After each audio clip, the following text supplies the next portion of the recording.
नमस्कार, आपका हार्दिक स्वागत और अभिनंदन है। आज के इस वीडियो में हम बात करने वाले हैं वास्तुशास्त्र से संबंधित कुछ प्रमुख तथ्यों के विषय में। जैसा कि आप सभी जानते हैं कि जब हम घर का निर्माण करते हैं तो उसके अनेक अवयव होते हैं और उन सभी अवयवों में एक मुख्य अवयव होता है हमारा मुख्य द्वार। यह मुख्य द्वार पूर्वमुखी हो, उत्तरमुखी हो, दक्षिणमुखी हो या पश्चिममुखी हो, तो उस मुख्य द्वार का निर्माण किस प्रकार करना चाहिए, देहली का निर्माण किस प्रकार से करना चाहिए, उसके जो दो शाखाएं होती हैं उसका निर्माण कैसे करना चाहिए और इन दो शाखाओं पर कौन कौन से देवता विराजते हैं, देहली पर कौन से देवता विराजते हैं, ऊपर वाला जो हिस्सा होता है उस पर कौन से देवता विराजते हैं, उसका हमारे जीवन पर किस प्रकार से उसका प्रभाव पड़ता है शुभ अथवा अशुभ रूप में, और जो द्वार से संबंधित अनेक भ्रांतियां प्रचलित हैं अथवा जो वास्तुशास्त्र से संबंधित आज के समय में द्वार निर्माण के प्रसंग में जो विधि विलुप्त होती जा रही है, उस विधि का आज हम यहाँ पर प्रयोग करने वाले हैं और आपको बताने वाले हैं कि वास्तुशास्त्र के अनुसार द्वार का निर्माण किस प्रकार से करना चाहिए, उसकी क्या शास्त्रीय विधि है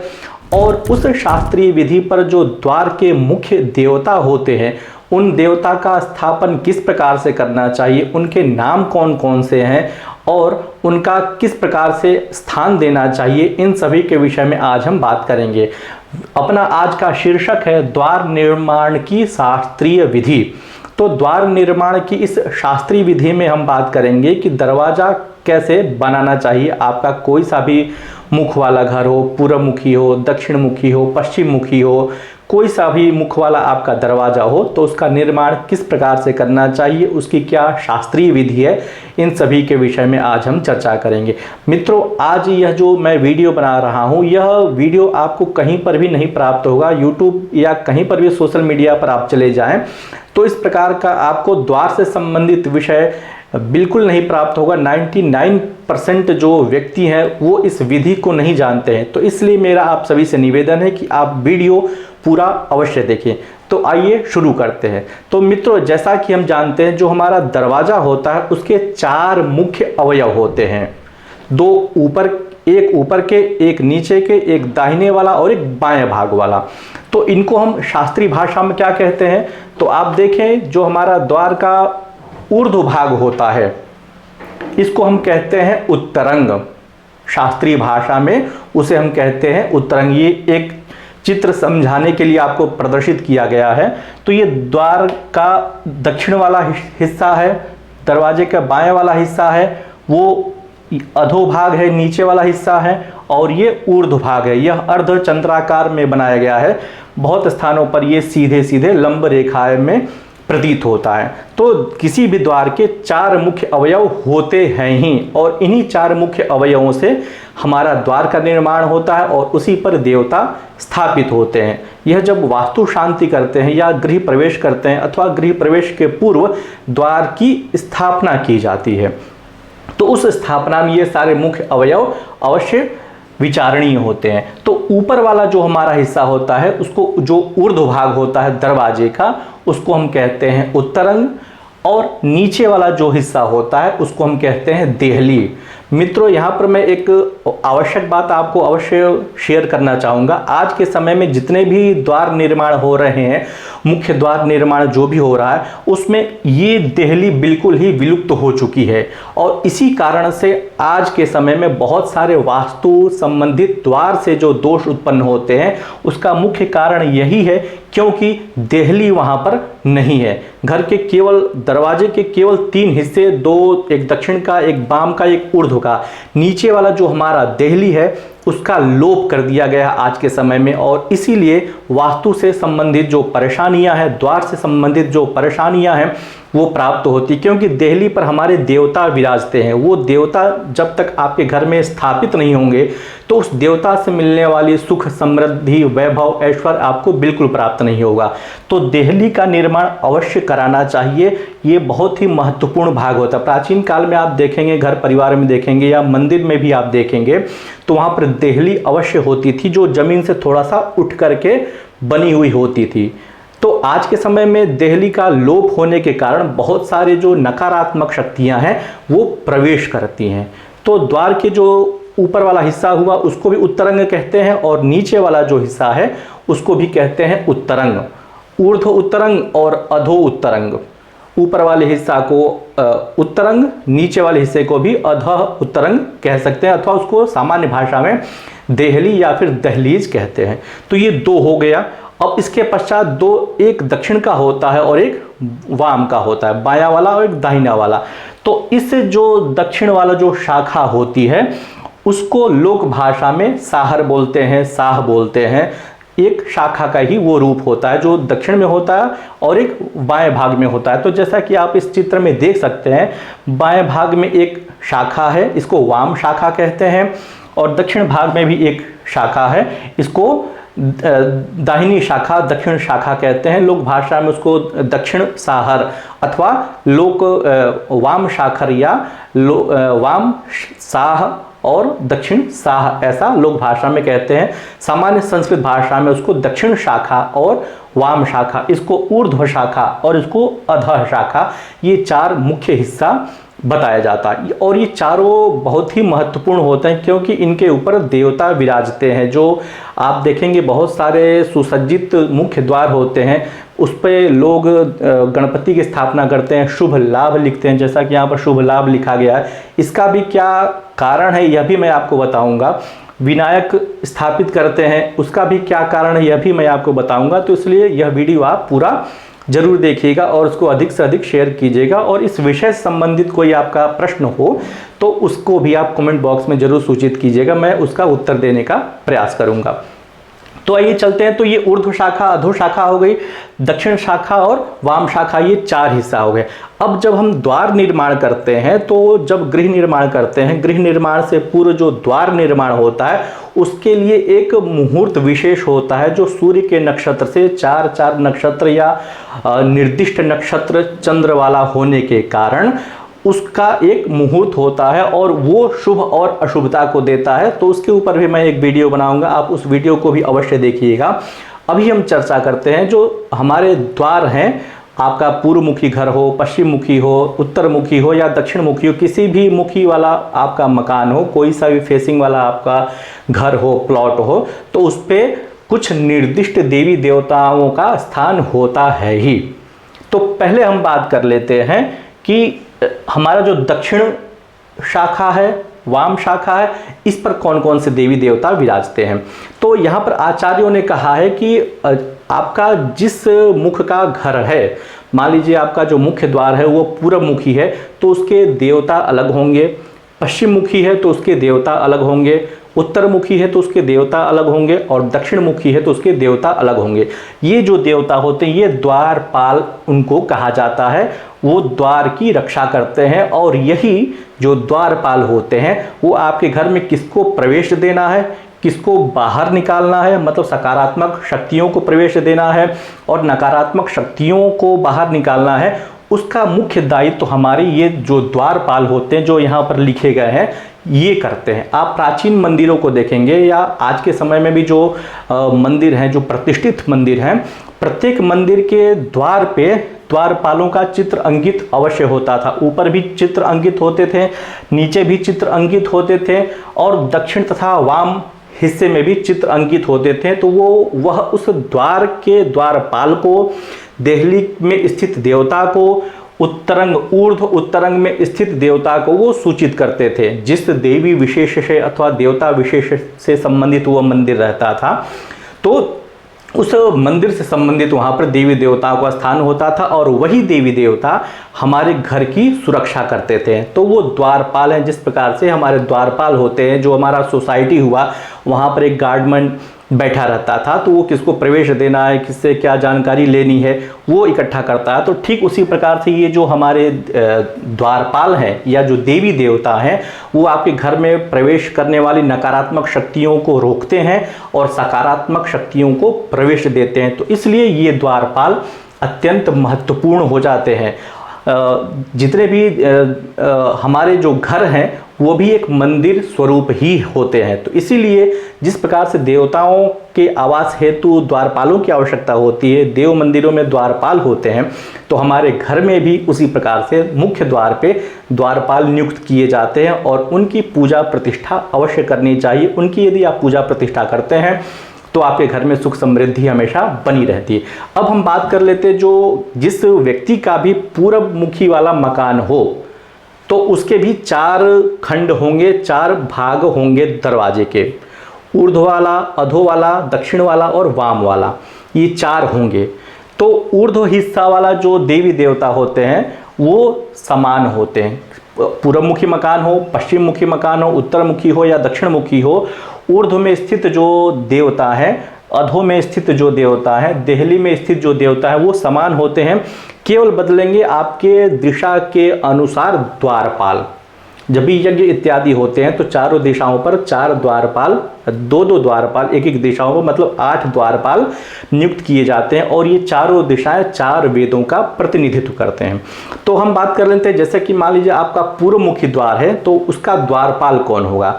तो पूर्वमुखी यदि आपका द्वारपाल है तो उसके वाम वाले हिस्से पर बायां वाला जो हिस्सा होगा, बायां वाला जो शाखा होगा, उस पर धाता नाम के द्वारपाल विराज करते हैं, वहां पर वो विराजित होते हैं।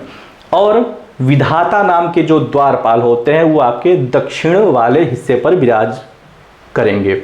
अब यहाँ पर शंका हो जाती है कि हम दाहिना किसको माने, अपना दाहिना माने या फिर दरवाजे का दाहिना माने।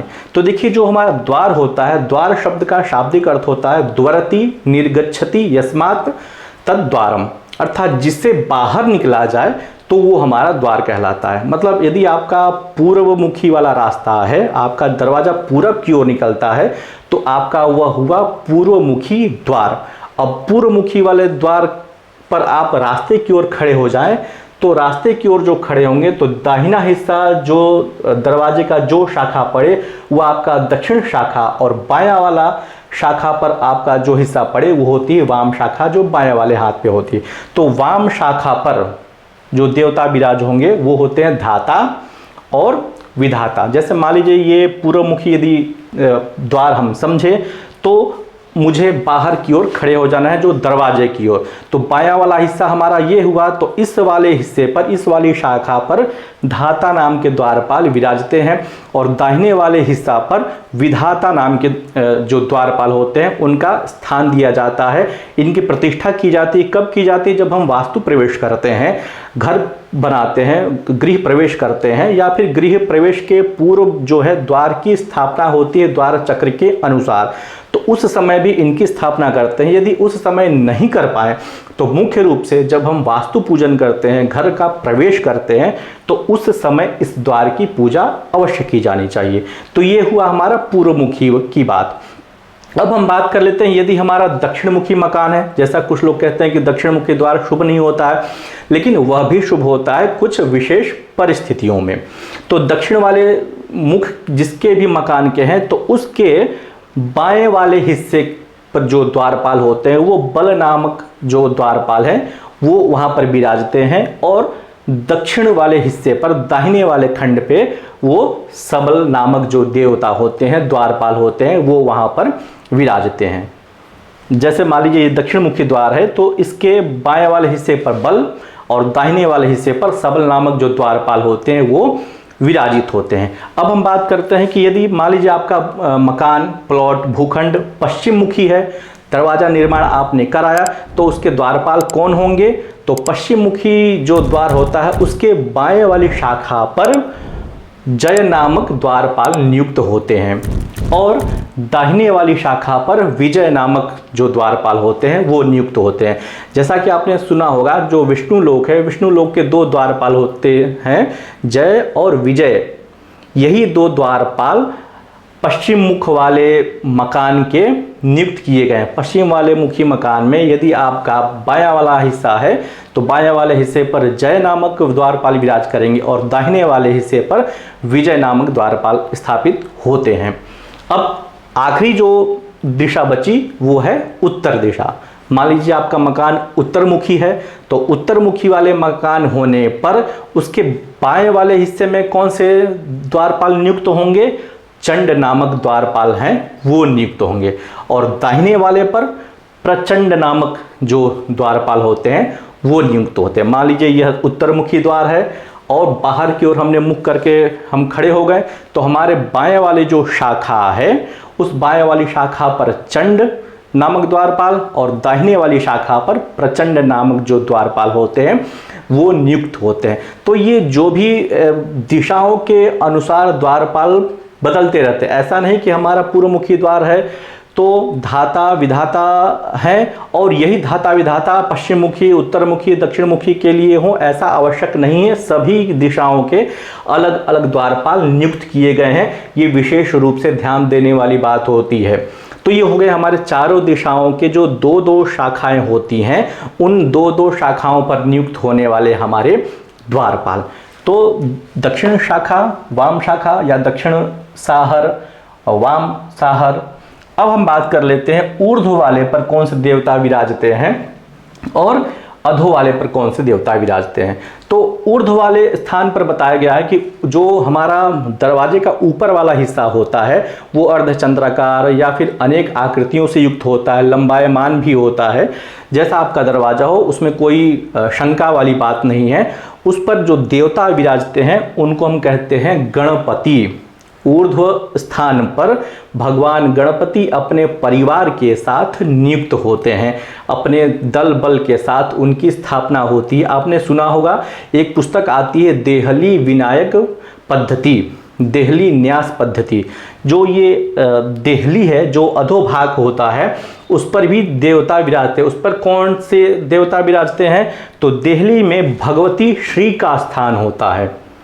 ये जो हमारी दहलीज है ये हमारा लक्ष्मी का स्थान होता है, श्री का स्थान होता है। और आप अपने घर का निर्माण कर रहे हैं, द्वार का निर्माण कर रहे हैं, तो देहली तो दे ही नहीं रहे हैं, तो कहाँ से भगवती लक्ष्मी आपके घर में प्रवेश करेंगी? कहाँ से आपके घर में सुख समृद्धि होगी जब आपने उनका स्थान ही नहीं दिया है? तो इसीलिए यह महत्वपूर्ण हो जाता है देहली का निर्माण करना, क्योंकि उस देहली पर, दहलीज पर भगवती श्री की स्थापना होती। देहल्याम श्रियै नमः ऊर्ध्वम गणपतये नमः। ऊपर वाला जो हिस्सा होता है उस पर गणपति की स्थापना की जाती है, जिसको देहली विनायक कहते हैं, और इस देहली पर श्री की स्थापना की जाती है।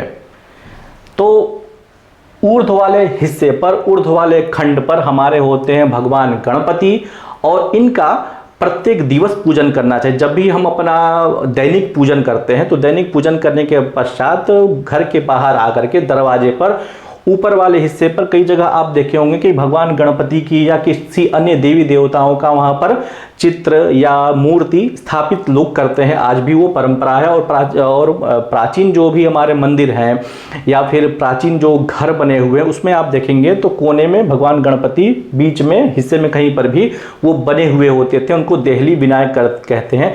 प्रतिदिन उनका पूजन का विधान होता है। यदि प्रतिदिन नहीं भी कर पाए तो वर्ष में एक बार दीपावली के दिन द्वार में स्थित सभी देवी देवताओं का बलिदान दिया जाता है, भोजन दिया जाता है और पूजन किया जाता है। प्रतिदिन कर ले तो बहुत अच्छी बात है, नहीं कर पाए तो एक समय वर्ष में एक बार अवश्य उनका पूजन करना चाहिए। तो ऊपर वाले हिस्से पर निवास करते हैं भगवान गणपति और नीचे वाली जो दहलीज होते हैं उस पर निवास करती है भगवती श्री। इसीलिए दहलीज पर कभी पैर नहीं रखना चाहिए। विशेष करके सायंकाल में, संध्या काल में तो बैठना ही नहीं चाहिए और उस दहलीज पर कभी पैर नहीं रखना चाहिए। हमेशा उसको लांघ करके जाना चाहिए। जो भी हमारे मंदिर आप देखेंगे वो समतल से कुछ ऊपर उठा हुआ रहता है हिस्सा दरवाजे का, उसी को हम कहते हैं दहली। और उसको कभी भी उसके ऊपर पैर रख करके नहीं जाना चाहिए या उसको लांघ करके जाना चाहिए। पैर नहीं रखने का एक मुख्य कारण यही है कि उस पर भगवती श्री विराजती हैं, लक्ष्मी विराजती हैं, तो उसको कभी भी पैर से उसको स्पर्श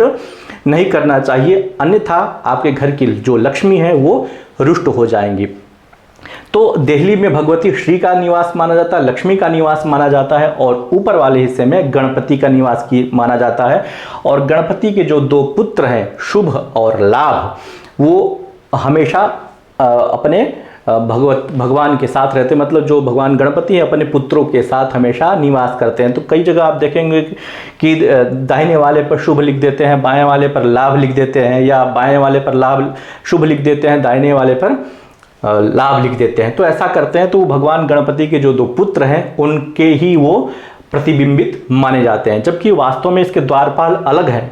प्रत्येक दिशाओं के द्वारपाल अलग बताए गए हैं। ये भगवान गणपति अपने पुत्रों के सहित निवास करते हैं आपके दरवाजे के ऊपर वाले हिस्से पर। अब हम बात कर लेते हैं कि जब देहली का न्यास किया जाता है, देहली जब स्थापित की जाती है, तो उसके जो नीचे वाला हिस्सा होता है, जो मिट्टी होता है, उसको हम शोधित करते हैं मंत्रों के द्वारा, विविध विधियों के द्वारा। जब देहली का न्यास करते हैं तो इस देहली के नीचे वाले हिस्से पर पंचगव्य से उसका प्रोक्षण करते हैं। दूध, दही, घी, शहद, मधु और शर्करा मिलाकर के जो पंचामृत बनता है उससे भी प्रोक्षण करते हैं, पंचगव्य से भी प्रोक्षण करते हैं, गाय के गोबर से, गाय के गोमूत्र से, गाय के दूध से, गाय के दही से और गाय के घृत से पंचगव्य इसके अंदर मिलाते हैं, पंचामृत से उसको प्रोक्षण करते हैं। उसके बाद इसमें कुछ वस्तुएं डाली जाती हैं जो आपके घर के सकारात्मक ऊर्जा को प्रवाहित करती हैं। तो इसमें पंचरत्न डालने का विधान बताया गया। सोना डालते हैं, हीरा डालते हैं, मोती डालते हैं, और जो हमारा मूंगा होता है उसको डालते हैं, पुखराज जो है उसको डालते हैं, कनकम, कुलिशम, नीलम, पद्मरागम, चंद्रमौक्तिकम, मोती भी उसमें डालते हैं।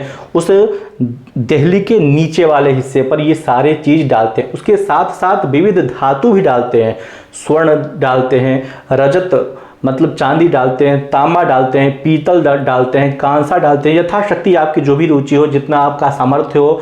तो ये सारे रत्न, धातुएं, और इसके साथ साथ वास्तु पुरुष की एक मूर्ति इस देहली के नीचे अवश्य डालनी चाहिए, क्योंकि इसको हम कहते हैं द्वार वास्तु। वास्तु पुरुष की मूर्ति घर में दो जगह पर अवश्य डालनी चाहिए। एक तो अग्नि कोण में जो आकाश का पद होता है वहां पर डालना चाहिए, और दूसरा जो हमारे घर का मुख्य द्वार है उस मुख्य द्वार के नीचे वाले हिस्से में, देहली के नीचे वाले हिस्से में ईशान कोण की ओर वास्तु पुरुष का मुख करके चांदी के पत्ते पर या स्वर्ण के पत्ते पर या किसी भी धातु के पत्ते पर वास्तु पुरुष की मूर्ति बना करके वो देहली के नीचे अवश्य डाल देना चाहिए, और उसकी वहां पर प्रतिष्ठा की जाती है। तो ये सब सारी विधियां जब देहली निर्माण के समय करते हैं, द्वार निर्माण के समय करते हैं, तो ये अवश्य उसका अनुपालन किया जाना चाहिए। तब जाकर के आपके द्वार में, आपके गृह में शक्ति जागृत होती है, जब उसमें बहुत सारे मंत्रों के द्वारा, पंचगव्य के द्वारा, पंचामृत के द्वारा, विविध रत्नों के माध्यम से, विविध जो धातु हैं उसके माध्यम से उसको जब सुसज्जित किया जाता है, उसको जब अभिमंत्रित किया जाता है, तो आपके घर में एक अलग ही प्रकार की ऊर्जा प्रवाहित होती है।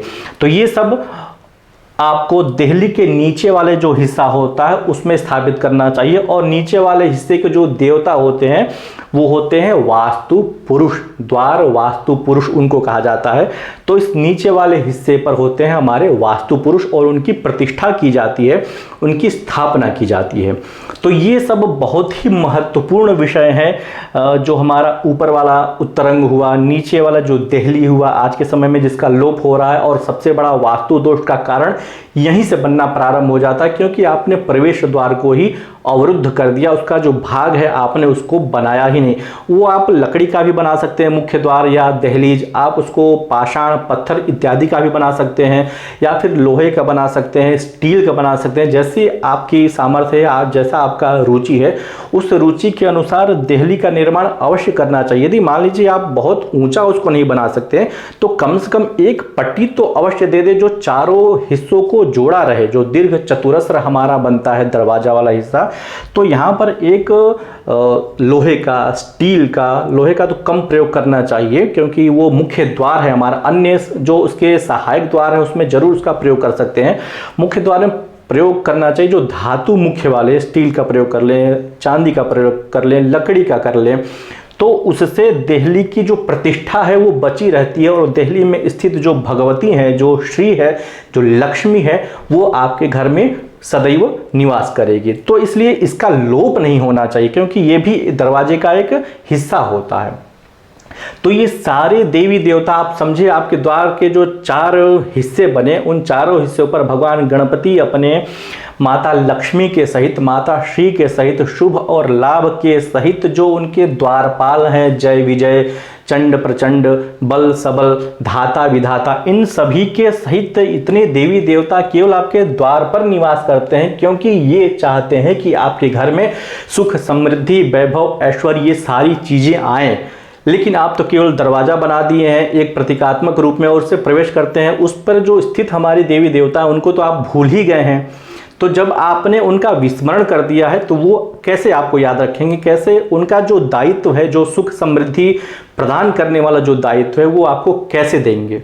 तो इसीलिए ये वीडियो देखकर कम से कम आप प्रेरित हों, अपने जब मुख्य द्वार का निर्माण कराएं तो ये सारी बातें आप ध्यान में रखें। दक्षिण शाखा में कौन से हमारे देवता होंगे, बाएं वाले शाखा में कौन से देवता होंगे, जैसे ऊर्ध्वम गणपतये नमः, देहल्याम श्रियै नमः, अधः वास्तु पुरुषाय नमः, दक्षिण शाखायाम विधात्रे नमः, वाम शाखायाम धात्रे नमः, दक्षिण शाखायाम सबलाय नमः, वाम शाखायाम बलाय नमः, वाम शाखायाम जयाय नमः, दक्षिण शाखायाम विजयाय नमः, वाम शाखायाम चंडाय नमः, दक्षिण शाखायाम प्रचंडाय नमः। ये देवता है तो उनका नमस्कार करना अवश्य ही अनिवार्य हो जाता है।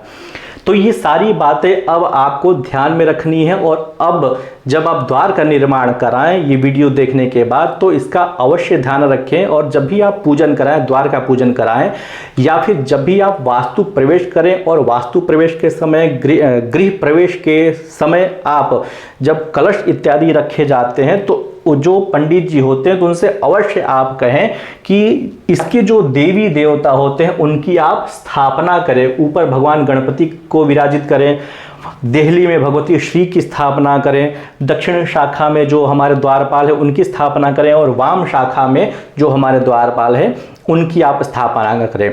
तो ये जब विधि का आप अनुपालन कर लेते हैं और इस विधि के अनुसार आप द्वार का निर्माण करते हैं और ऐसे द्वार से युक्त आप घर में जब प्रवेश करते हैं, घर में जब आप निवास करते हैं, तो विश्वास मानिए आपके जितने भी परेशानियां हैं, घर से संबंधित जो भी नकारात्मक शक्तियां हैं वो हमेशा के लिए दूर हो जाएंगी, क्योंकि आपने 2 द्वारपाल नियुक्त कर दिया कि हमारे घर में किसको प्रवेश देना है और किसको बाहर निकालना, ये आप सभी की जिम्मेदारी है। तो आपको ये वीडियो कैसा लगा, आप अपने कमेंट्स जरूर कमेंट्स बॉक्स में सूचित कीजिएगा। वीडियो अच्छा लगा तो आप उसको लाइक कीजिएगा और अधिक से अधिक हमारे चैनल को सब्सक्राइब कीजिएगा और इस वीडियो को शेयर जरूर कीजिएगा। नमस्कार।